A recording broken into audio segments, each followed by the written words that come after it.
It's time to hear the story, make the connection, learn the lesson, and gain the wisdom. Are you ready? Let's get charged and be changed. The Sister Speak Brother Break Show. Conversations on grace, healing, and deliverance. This is Marcy Bush. Come on, let's journey together. Hello, hello. Thank you for joining us for the Sister Speak Brother Break show today. We have a guest with us today who is a very good friend of mine. I have known her for quite some time, and she's a special lady. Her name is Shova Nikki Williams.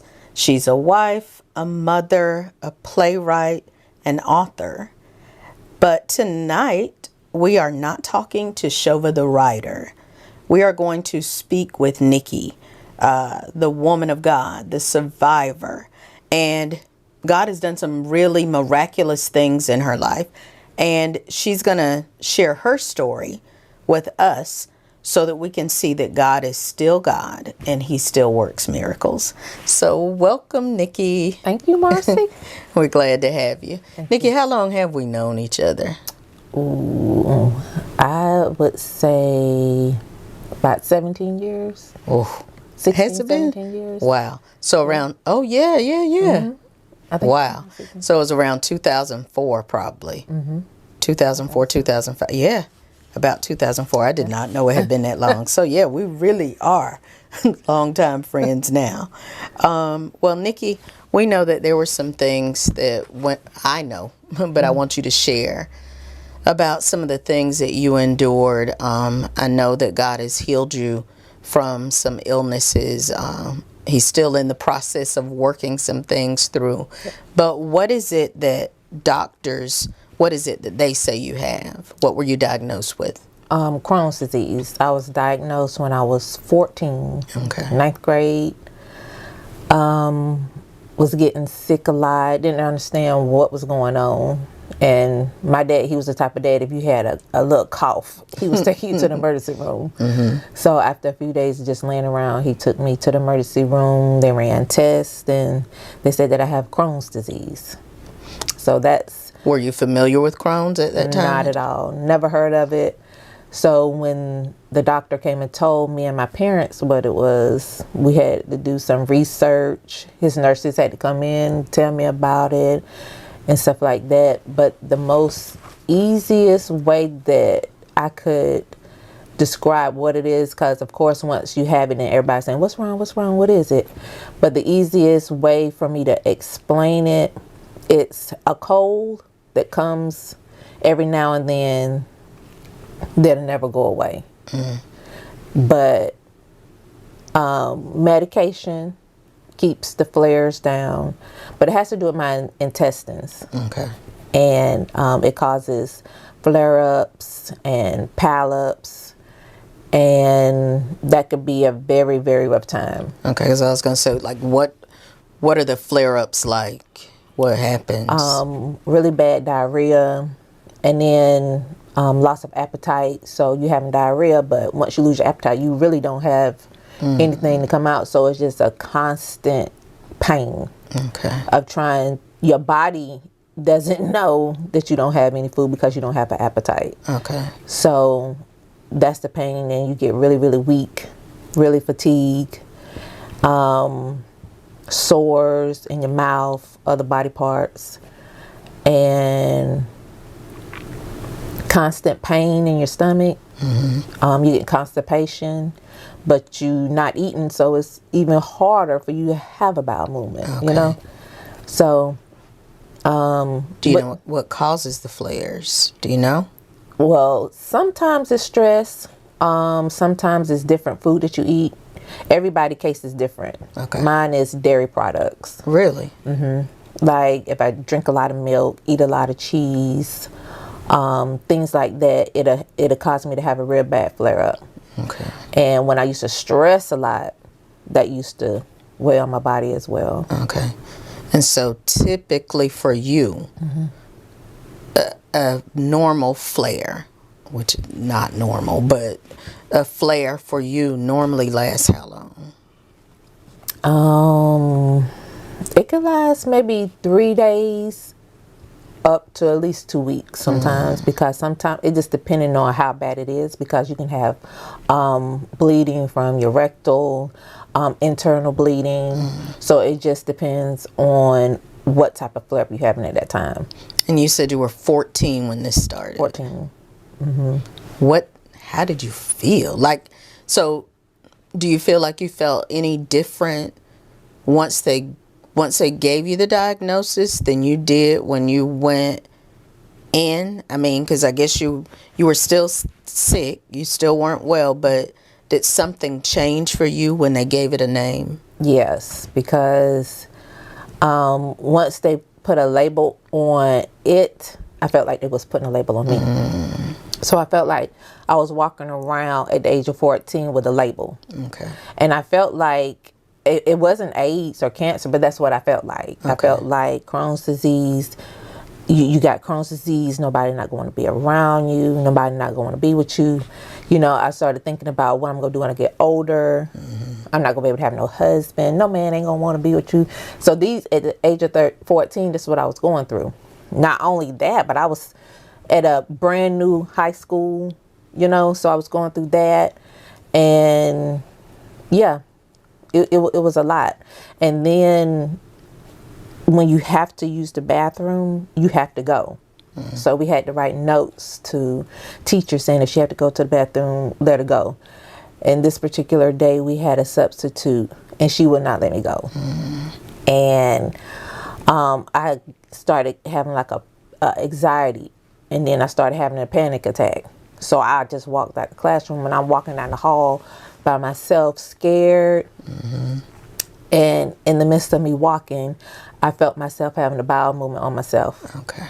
So that tore me up. By the time I got to the cafeteria, my anxiety had gotten so bad, I started hyperventilating. So now the ambulance was called because the teachers didn't know what was wrong, because I really couldn't talk to tell them what was wrong. So the ambulance came, students were still there watching. So nobody knew what was going on with you? No, because I didn't tell nobody. Okay. But of course my teachers knew, because we had to let them know at times I'm going to have to really go, you know. But then the ambulance was called, students watching. So then I had to go deal with that at the hospital, and then have to come back and deal with the questions and stuff like that, you know. But I was 14 then. Okay. Yeah.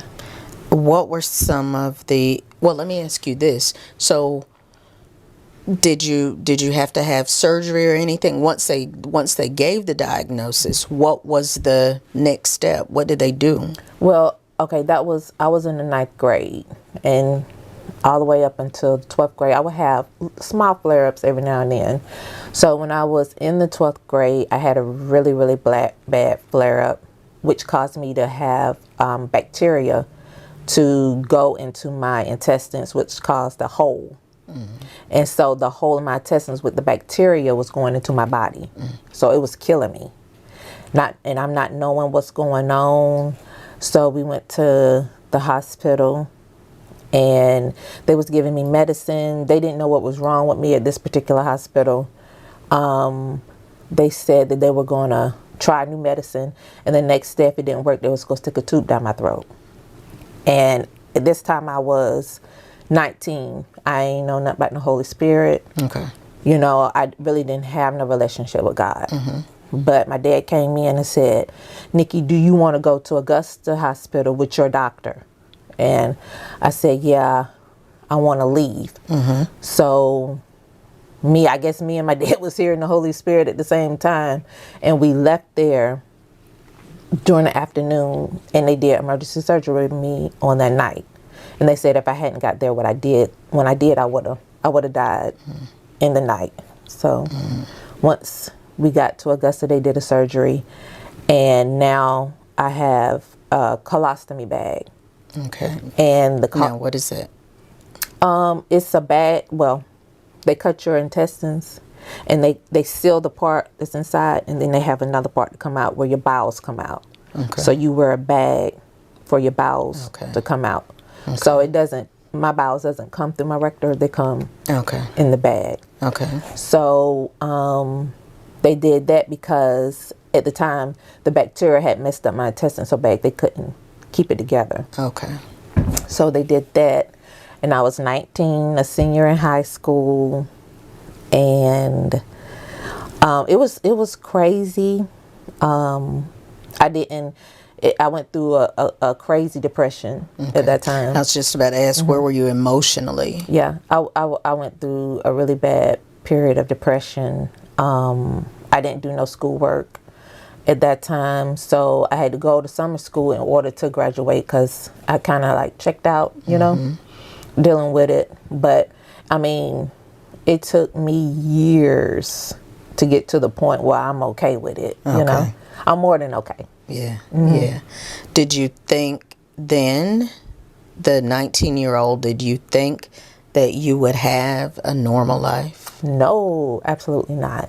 No. What tell me what the 19-year-old Nikki thought life was going to be like. Well, you know, at 19, the only thing that's really going through a lot of our minds is boys or girls or whatever. So that was my thing, you know. I didn't think I was going to be able to have a boyfriend. And then I would say, well, if I have a boyfriend, how can I tell him about it, you know? And would they understand? Would they want to be with me? Would they be with me and then cheat on me? You know, just stuff like that at that time, you know. And then I pushed myself away from friends, because I didn't want them asking me stuff, because I didn't want to share. I didn't want to tell about it. You know, I just wanted to be, you know, by myself. So at the age of 19, yeah, I was by myself. I pushed myself away from my sisters, you know. But yeah, 19, that was one of the hardest years of my life. So let's fast forward. What was your turning point? At what point did you feel like things began to change, whether it was emotionally or physically? At what point did things start to change? Well, I had my ups and downs. I'd be all right for a few months, then I go back down. Be up for all right, and then down. I went through that for years. But when I started going to New Beginning Ministries, about 16, 17 years ago, the messages that I would hear Bishop Presley teach us and, you know, trying to get into us, it slowly started changing my mind. Like, so now, were you married by then? So how did that happen? Like, did you have trouble letting him in? Did you experience relationship sabotage? Like, yeah, I don't want to do it, or like, how did that go? Before I met my husband, yeah, I had relationships, but I never told them about that. Never told them. But when I met my husband, the funny thing is, I told him the same day I met him. Wow, really? Yes, I met him on a Sunday, and then we started talking on the phone. And then later on that afternoon, I said, okay, I need to tell you something, because at this time he had 2 kids. Okay. So he said, I want to tell you I have 2 kids and I take care of my grandfather. I said, okay. I said, well, I need to tell you something. You know, I have Crohn's disease. And I told him what Crohn's disease was. And I told him, well, and I wear a colonoscopy bag. And I said, I understand if you want to run for the hills. You know, I'm not expecting you to stay around. I said, I've never shared it with anybody I dated. I said, but I feel like you're sharing your stuff, I'm gonna share my stuff. And he stuck around. Okay. And now 20 years of marriage. Wow. And 2 kids later. Okay. So did the doctors, because I think I wanted to ask, what were some of the implications of the illness? Like, what are some of the things that they told you were the do's, the don'ts, what you couldn't have, what you won't have, that type of thing? Well, when I did have the surgery, the doctor said, you're not going to be able to have any kids. So I just said, because I went to another doctor. And you shared that with your now husband also. Okay. Yeah. So, the doctor said I wouldn't be able to have any kids. He said, you could live a normal life, You know, you can get married. You can basically eat anything you want to, you know, just watch the dairy products, but you won't be able to have any kids. And he said it just like it. Mm-hmm. And so I went to another doctor, and they said, oh, yeah, you won't be able to have kids because you have a tilted uterus. Mm-hmm. So, okay, well, I knew I couldn't have kids because that's what the surgeon said. Mm-hmm. So then I went to another doctor, you know, just getting checkups, mm-hmm. and said, oh, you have thyroids. So, yeah, you're not planning on having any kids, right? I said, no, I was already told I couldn't have kids. Mm-hmm. And I was like, okay. So, it was one night Bible study. Bishop Presley was teaching on the miraculous and faith, mm-hmm. you know. So I was sitting in church, and I said to myself, I can have babies. I got faith I can have babies. But before this, I was content with, you know, being a stepmom to mm-hmm. my husband's kids. Mm-hmm. I was content, you know. So I was sitting in church when he was teaching about, you know, the miraculous and faith and this crazy faith. And I said, I can have a baby. I'm going to have a baby.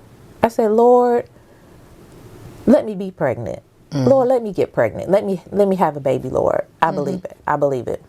So the next day I had a doctor's appointment with my gastroenterologist, and I was having a flare up, and he put me on a new medicine. Mm-hmm. So I went and got the prescription filled, and I was just reading the bag. I never read the bag with the mm-hmm. medicine in it. Mm-hmm. So I just read with all the precautions mm-hmm. and all that mm-hmm. stuff. Yeah, and it said if you're pregnant or planning on getting pregnant, don't take the medicine. I said, Lord, now I didn't believe that last night.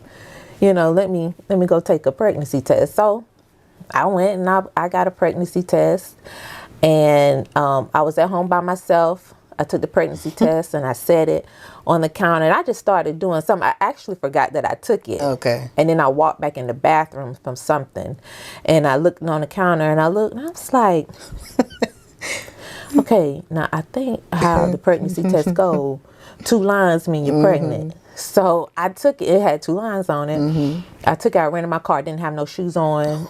Thank the Lord I had on some pants and a shirt. I'm glad. I'm really glad. And I drove down to my husband's and my sister-in-law barber and beauty salon. Mm-hmm. And I called my sister-in-law outside. I said, come outside. I said, look at this. And she grabbed me. She was bouncing me in the parking lot. She said, Nikki, you pregnant. I said, it's for real. She was like, yeah, that thing say 2 lines. Mm-hmm. So my husband came out. We all out there laughing, hollering, excited, but it still didn't sit well with me. Okay. You know, so I said, okay, I need to go take a blood test. Mm-hmm. So I found some shoes in my trunk. My brother drove me to the urgent care because my husband was still working. Mm-hmm. And I took the test, and the doctor came in. She said, Miss Williams, you are pregnant. Wow. Wow. So the phone, when I started making phone calls, the one that stands out to me most is my dad's. I called him and I said, Dad, I'm pregnant. And he was like, huh? I said, yeah, I just took the test. And he said, thank you. I said, huh? He said, thank you. He said, you know, it's your faith, Nikki. It's your faith, Nikki. So that's... Here we go. Yeah. That's the conversation that stood out to me the most when he thanked me. Yes. You know? Yes. Because I'm his daughter. He'll want a grandchild from me. Right. You know? So right. Yeah. But that was one of many miracles that God has done in my life. So how has your life changed? Mm-hmm. Not just like you said. So you didn't stop at one. Yeah, I guess the Lord had other plans because I was good with one, you know.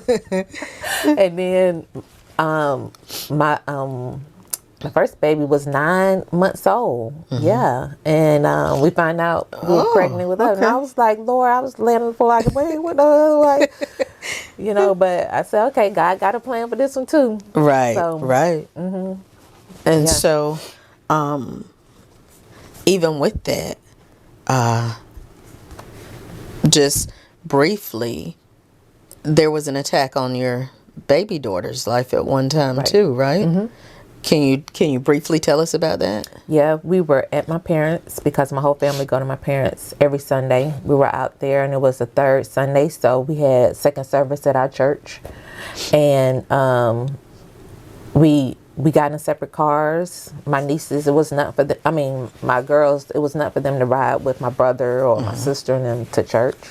And we got out at church, and my baby girl started walking kind of off, and I said, "What's the matter?" And I said, "Did you hurt your leg?" And she was like, "No."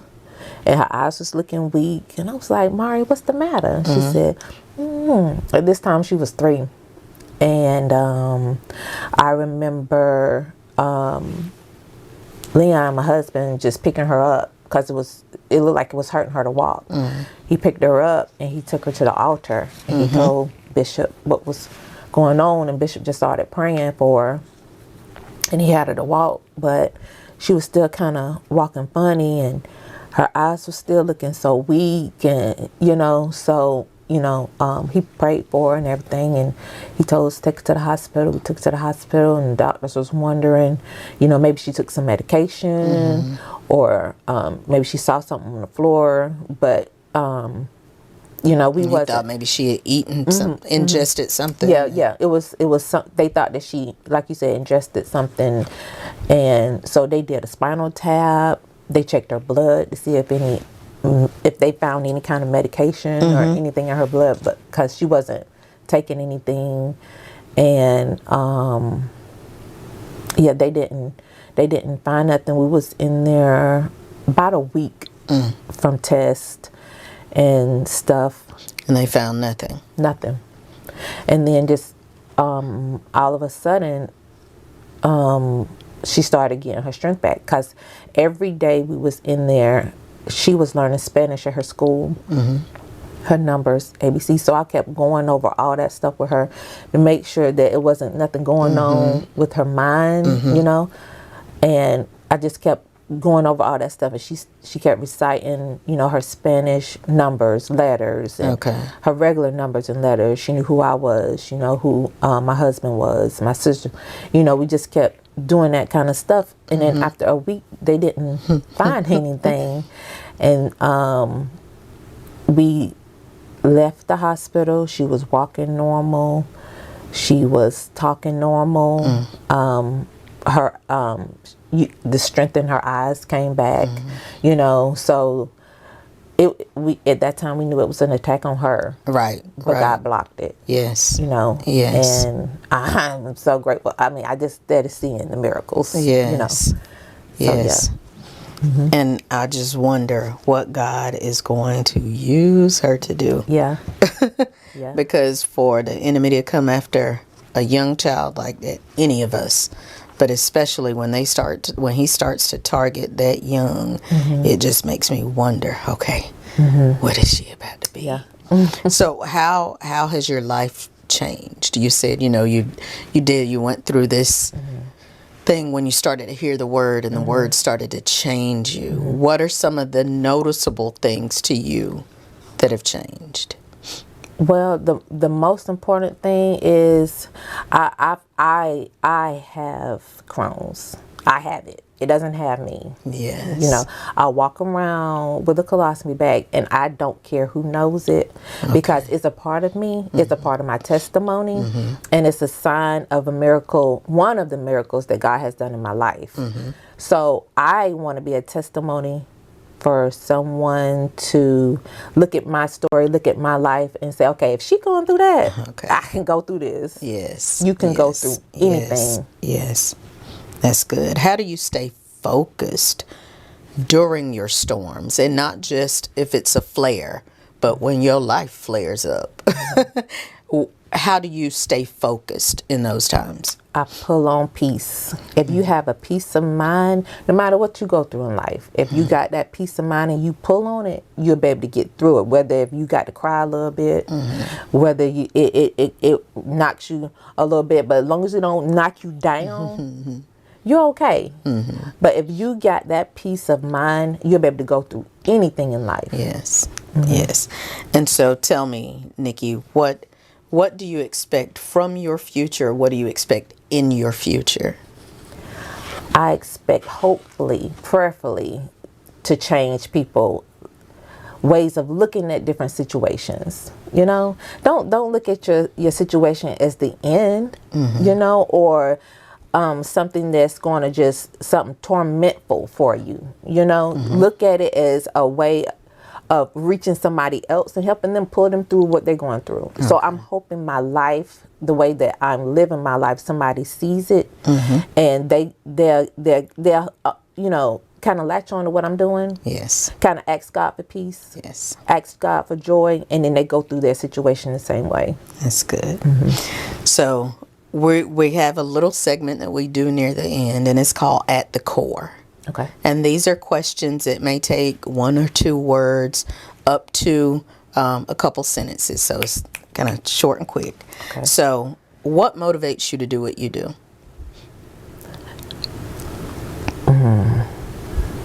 From your gut. Wanting to please God. Okay. What do you want to be accomplished by your life? A legacy. A legacy. Okay. If you could solve any world issue, what would it be? Racism. When you go to bed at night, what do you dream of? Whether it's when you're awake and just there quiet, or your actual dreams, what do you dream of? No worries. No worries. Okay. No worries. And if there was only one thing that people could take away from our time together here today, what would you want that to be? No matter what you're going through in life, no matter if it was given to you at birth or you did something yourself to cause it, you ask God for wisdom and knowledge on how to live it out.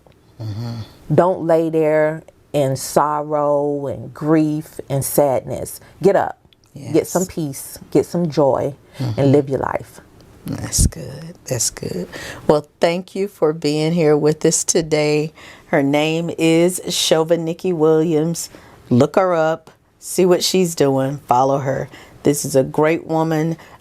She's gifted, but we're so glad for what she's deposited in us here today. So thanks so much, Nikki. Thank you for having me, Marcy. Yes, ma'am. We'll see you next time. Thanks so much for joining us today. If you've been blessed by today's show, feel free to let us know. And if you'd like to sow into this ministry, become a sponsor, or contact us, you can reach us at 803-221-0169. Or you can email us at thessbbshow@gmail.com. Let's continue this journey together.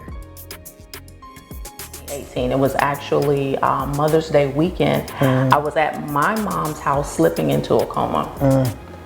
And I had been in and out of the hospital. Before the May event, I had spent about 16 days in the hospital.